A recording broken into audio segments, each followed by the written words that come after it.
Tonight on News 22. More migrants have arrived in El Paso looking for asylum. More efforts in New Mexico to bring back the Mexican gray wolf. And extreme weather is affecting California. All that and more on News 22 Thursday.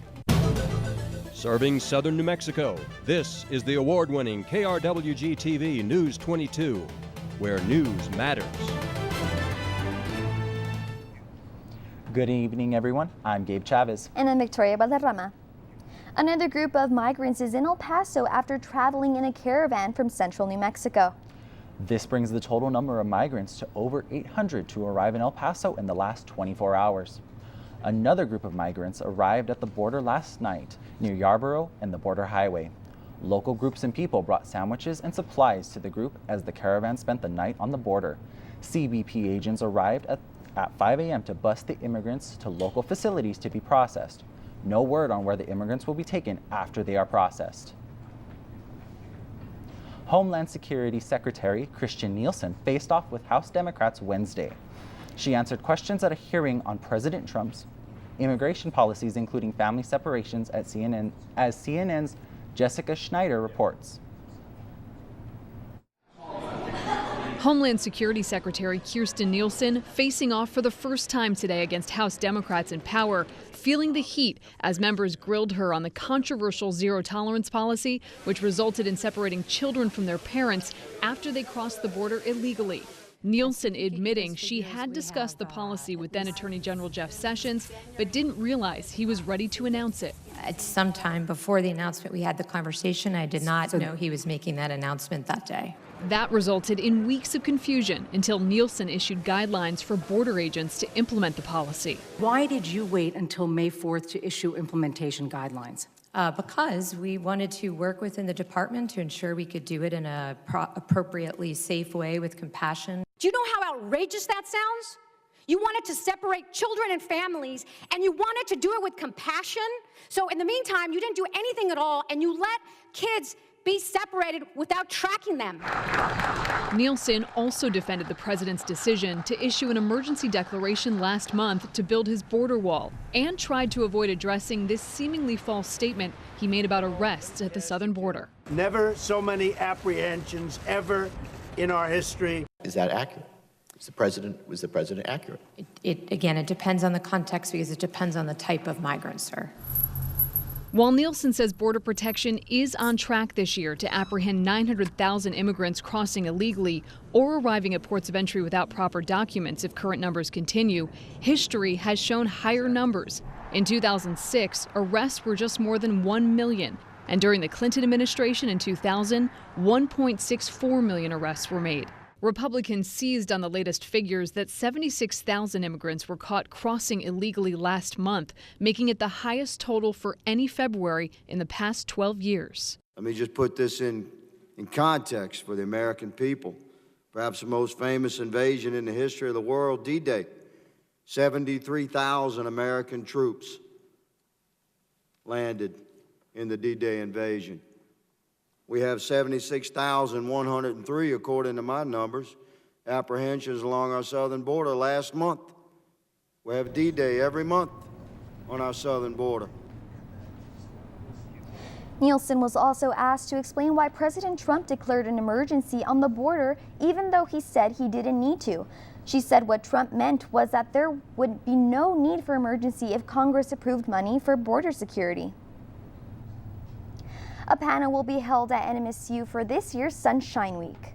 The panel will be for the program Shedding Light on a Dark Journey. The program will cover the lives of journalists working on the border. The event will feature several local journalists. Sunshine Week is a national initiative to help educate the public on an open government. The event is open to the public and will be on March 13th in Zoll Library. NMSU is being recognized for its programs with vets and military. The university is recognized by Military Times for the 2019 Best for Vets 4-year college, the third year in a row. NMSU is acknowledged as a military-friendly school with programs that service current and former service members and the families to their education. So it's been really nice lately, hasn't it? It really has, but it was really windy today. Mandy is next with the first look at weather. It was really windy today. I feel like I was being blown away for much of the day, and we're still seeing those high winds, 30 miles per hour currently, 78 as our current conditions with cloudy skies. Our humidity sits at 14%, dew point at 26 degrees, and our barometer sits at 29.99 inches. Today's high was 79, well above our average of 68. Tonight's low, 52. Now, in the year 1972, we saw a record high of 84, which we almost hit today. In 1982, a record low of 22.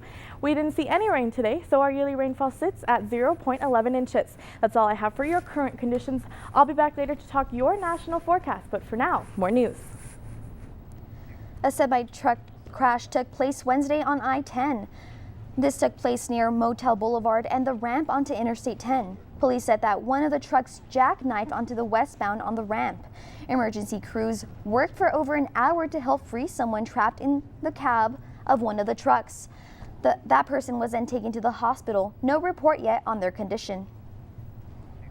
NMSU Athletic Director Mario Mocha is making the case for NMSU Athletics to get more funding.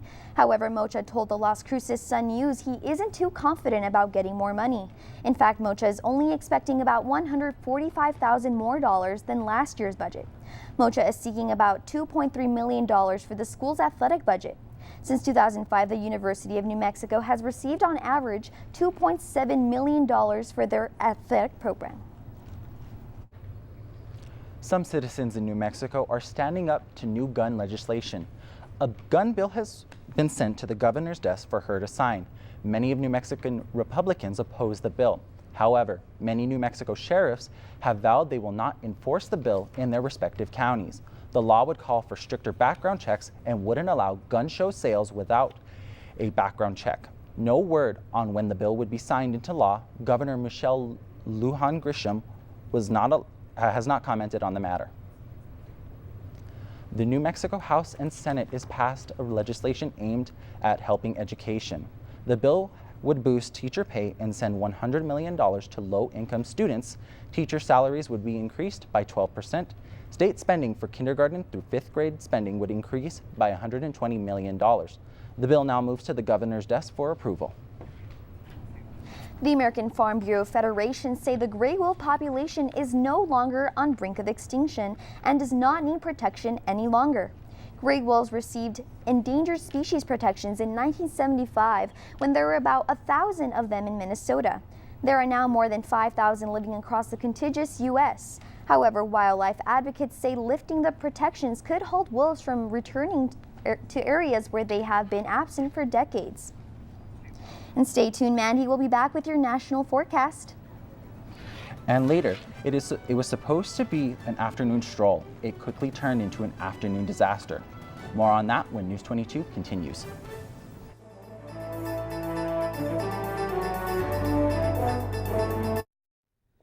Hi, I'm Robert Palacios, host of Fronteras, A Changing America. Each week on Fronteras, we discuss issues that affect our daily lives and our community. Supporting KRWG Public Media only takes a couple of minutes and goes a long way in ensuring that we will be here for you when you need us most. Pledge today by calling 1-888-922-5794 or go online to krwg.org. Thank you for your continued support. The KRWG Music Spotlight promotes local talent who perform their own songs. Singer-songwriters and bands with a half hour of original music perform a mini concert in our studios. If you're interested in being on the show, email us at feedback@nmsu.edu and make sure to include a link to your music in the email. Watch the KRWG Music Spotlight anytime in the local TV section at krwg.org. Welcome back. You're watching News 22 Thursday, where news matters. Today, an accident took place on campus involving spin scooters that sent one student to the emergency room. 2 students were riding outside of Milton Hall when the driver of the scooter lost control and hit their head against the nearby wall. This is not the first incident with a spin scooter being used recklessly.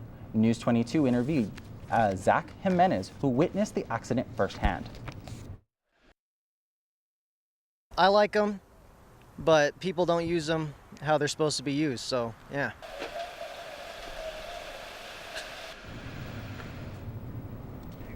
No word on the condition of the student in the hospital. New Mexico children are at greater health risk, state officials warn. The number of unvaccinated kids in New Mexico has increased, nearly 60% in the last few years. State health officials have warned for parents to vaccinate their kids due to the measles outbreak in Washington state. Last year, 4,400 students had exemptions, and they fear the number may increase. These increased numbers could lead to more students becoming sick. When you're in physical pain and looking for relief, there are many avenues in the medical field you can go down, surgery being the most extreme. But what if there is a less invasive way? In today's Health Minute, Meredith Wood explores an injection treatment using cells from your own body. The platelets in your blood are known for their healing contributions in your body and carry anti-inflammatory benefits. Doctors want to hone those benefits into less invasive treatments for pain. One such option is PRP. PRP is it stands for platelet-rich plasma. And it's blood that's drawn from a patient, it's spun down, and the platelet layer then is taken off. Orthopedic surgeons like Dr. James Chappis are hoping it can be an alternative to surgery. He has used PRP injections to treat shoulder injuries and joint pain for years. We always, in elective surgery, want to offer all the conservative measures before surgery. I don't think there's any patient out there that wouldn't rather have an injection than an operation. Studies still need to be done on the effectiveness of PRP. While Chappis has seen positive results firsthand, he still warns it's not a miracle cure-all, but says it might be safer for some than surgical options. There's no guarantees with anything in medicine, but what we always look at are risk-benefit ratios. But with any elective medical treatment, make sure you do your research. This is great therapy, it can do really well, but try to see where you're going and make sure that you're going to centers with doctors that are ethical and trained and board certified. For today's Health Minute, I'm Meredith Wood. New Mexico physicians are speaking out against the possibility of being jailed for providing abortion services. Some campaigns suggest that physicians who would otherwise opt out of providing abortion care would no longer be allowed to exercise their practice and would be forced to participate in pregnancy termination procedures. But that is far from the truth. Passing the HB 51 bill, appealing the statute that made abortion care illegal, would provide conscious protections at both the state and federal levels for New Mexico's physicians and patients. So it's been really nice here in New Mexico. It has, but we're expecting those winds to pick up, and Mandy is next with the weather.gov national forecast. That's right, we are expecting those winds to come up, and as you'll see right here in this dark blue area that's surrounded much of New Mexico, that's where we're going to be seeing the highest winds above 30 miles per hour. Now we are going to be under a wind advisory for tomorrow from 11 a.m. to 8 p.m. so please do keep that in mind. Lots of blowing dust will come with this windstorm. On to my next map, we're taking a look at the lows across the country.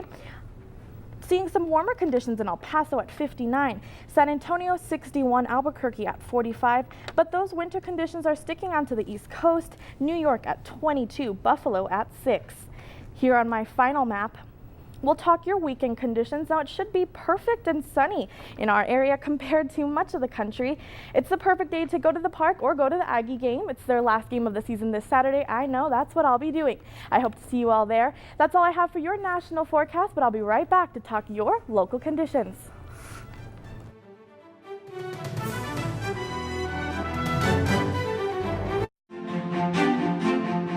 Here and now, NPR News middays, weekday afternoons from noon to 2 on 90.7 FM and streaming live on KRWG.org. Hi, I'm Dr. Robin Chatkan. Many diseases actually begin in your gut, and these gastrointestinal issues can sometimes be debilitating. But with the right information, you can be empowered to get all of these symptoms under control. Saturday morning at 11:30.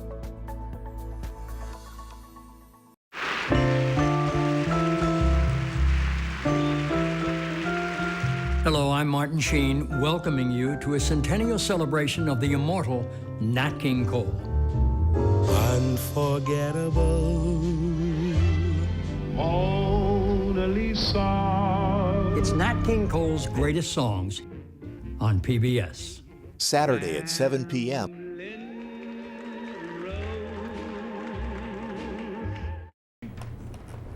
Welcome back. Let's talk New Mexico conditions currently. Now in our area, we're looking at 78 degrees, a bit warmer in Socorro, 80 degrees, but much of the rest of our area is looking pretty cool. Farmington at 61, Santa Fe at 59, Clovis warmer at 73, and Deming at 75. Taking a look at tomorrow's temperatures, 58 in Farmington, 57 in Santa Fe, Albuquerque you're looking at 66, Las Cruces at 73, and Deming at 68. In Alamogordo tonight, you're looking at 51 degrees, but those winds are going to be here tomorrow, 73 for your high. In TRC, tonight 52 with partly cloudy skies, and again tomorrow, those winds at 71. Silver City, 43 for your low. Windy conditions tomorrow in Silver City, a high of 60 degrees. And here in Las Cruces, 52 for tonight's low, 73 with those high winds. That's all I have for your current conditions across New Mexico. I'll be back later to talk your 5-day forecast, but for now, more news. An Uber operator may be facing charges after a woman was hit. Here's Andrea Vasquez with today's Southwest Minute. An Uber operator may be facing charges after hitting a woman with a self-driving SUV. A dashcam video shows the vehicle's test driver taking her eyes off the road just before the collision. Uber has since stopped all autonomous vehicle operations. An interstate highway in Colorado was buried by snow after some avalanche mitigation work on Tuesday. The highway was under at least 15 feet of snow. Officials said it would take them up to 4 hours to clear the snow and reopen the road. The state DOT also did some mitigation work in other areas where officials had some concerns about rock falls and avalanches. A federal court in California is trying to ensure that migrants are fully protected by the U.S. Constitution.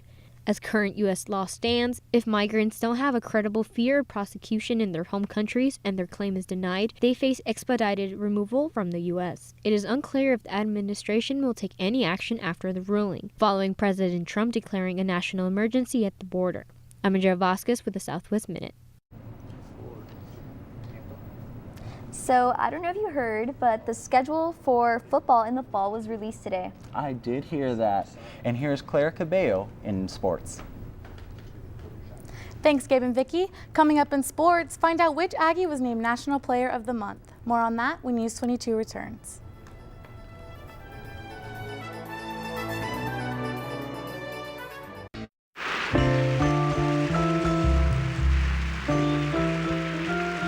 Hello, I'm Martin Sheen, welcoming you to a centennial celebration of the immortal Nat King Cole. Unforgettable Mona Lisa. It's Nat King Cole's greatest songs on PBS. Saturday at 7 p.m.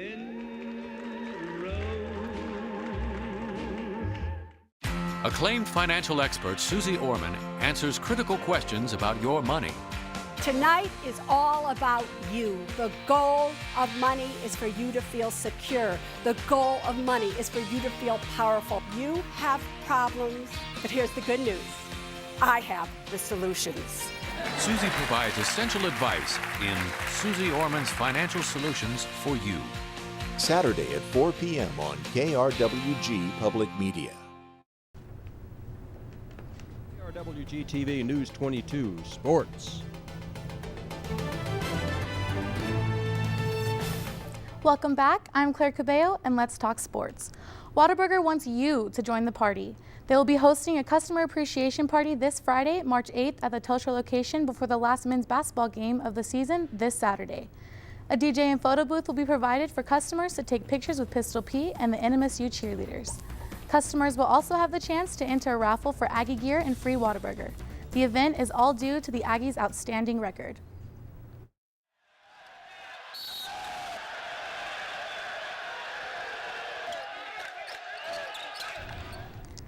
A New Mexico State baseball player has been honored as the National Collegiate Baseball Writers Association Player of the Month. Sophomore Nick Gonzalez has been on fire since opening day this season, leading all 3 National Triple Crown categories with 10 home runs and 37 runs, all in 13 games. The Aggies will play La Salle at the Presley Askew Field in a 4-game series this weekend. Another honorary Aggie comes from the women's tennis team.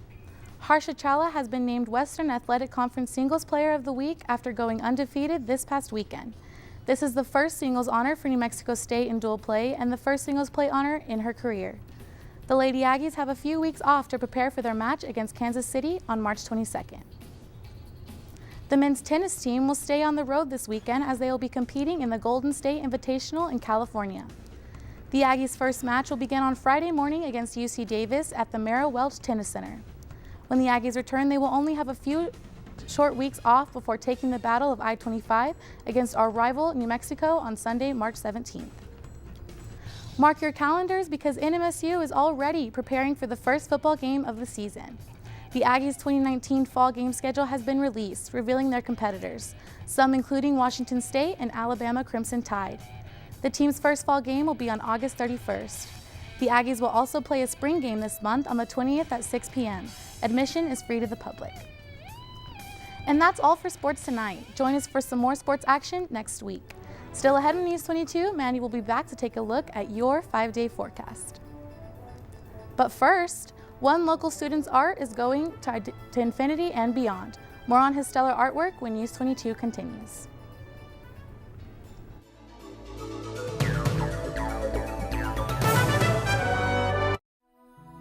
Why do we want to know ourselves?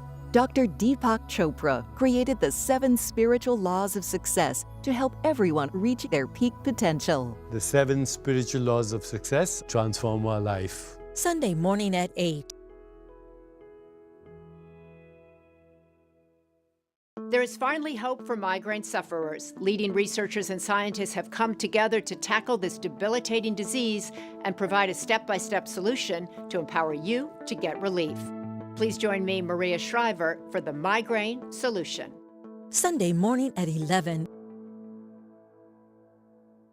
People who complain about memory loss have an 80% chance it will get worse unless they do something about it. When you lose your memory, you lose your independence and the precious moments that make you happy. You can slow or even reverse the aging process. Your brain's history is not your destiny. Sunday at 4:30 p.m. on KRWG-Public Media. Let's take a look at our top stories. Over 800 migrants have arrived in El Paso in the last 24 hours. There is no word yet on where they will be taken. The Mexican gray wolf is no longer becoming extinct. Over the years, their numbers have increased significantly. The rain in California has been a huge disruption in people's lives, flooding businesses and homes. The Las Cruces Space Festival is proud to be working with the Las Cruces Public Schools.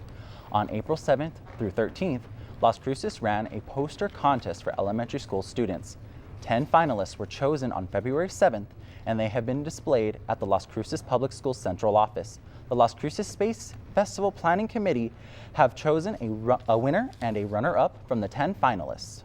The runner-up is Columbia Elementary first grade student Nathan Franks, and the winner is Monte Vista Elementary student 5th grade Job Nava.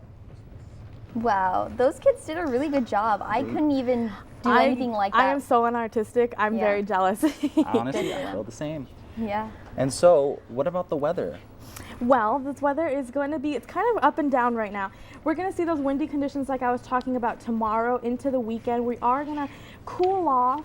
And to start off the work week, we're going to see much cooler temperatures and maybe even some rain chances. 56 degrees on Tuesday, which is much different than what we were seeing. We saw 81 this week, and now we're going to be seeing 56. So it's very on and off. Southwest has very bipolar temperatures. That's right, but I think it's a great weekend to go out to the park, enjoy this temperatures while we can, because spring's definitely here, but I love spring personally. Yeah. I'm really excited about it. Are you planning on going out to any games? I am definitely going to the Aggie game. Are you guys going? Maybe. I think I will, yeah. You guys it all have depends to go. on the weather. I know. Well, I mean, it's indoors, so, right? But yes, we definitely have to go to the Aggie game. And I'm also going to go to have a picnic with my family on Saturday morning. Ooh, so that's the perfect nice idea. plans. What about your plans? What are you guys up to? I mean, who knows right now, honestly. Yeah, but as long as they're outdoors, it's okay, right? Because we have to enjoy this weather while we can. Eventually, it's going to be too hot where we can't be outside at all, so let's enjoy it while we can. I agree. And don't forget, you can catch all of today's aired stories and past newscasts on our YouTube page at youtube.com/KRWG News 22. And follow us on Twitter, Instagram, and Snapchat for show updates and the latest on what the News 22 team is up to. And that's all for News 22 Thursday. Thank you everyone for joining us tonight. Tune in next week for the latest news across the Southwest. I'm Victoria Valderrama. And I'm Gabe Chavez. And I'm Amanda Damet. Good night. Good night.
This news brief en español is brought to you by Noticias 22, Spanish language news for southern New Mexico and West Texas.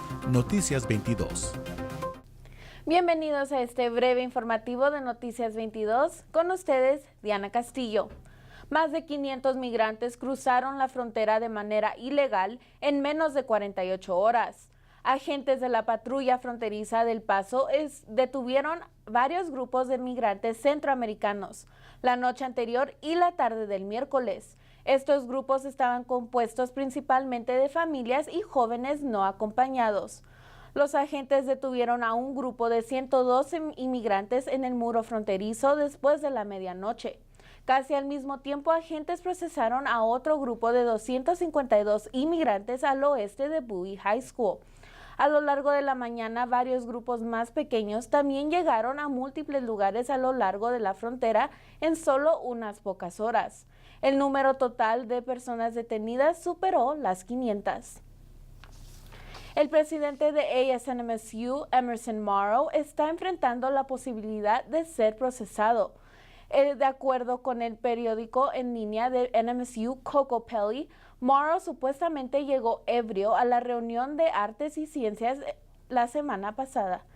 El día de hoy, el Senado se juntará para discutir este asunto y les tendremos la información mañana. Para Noticias 22, Diana Castillo.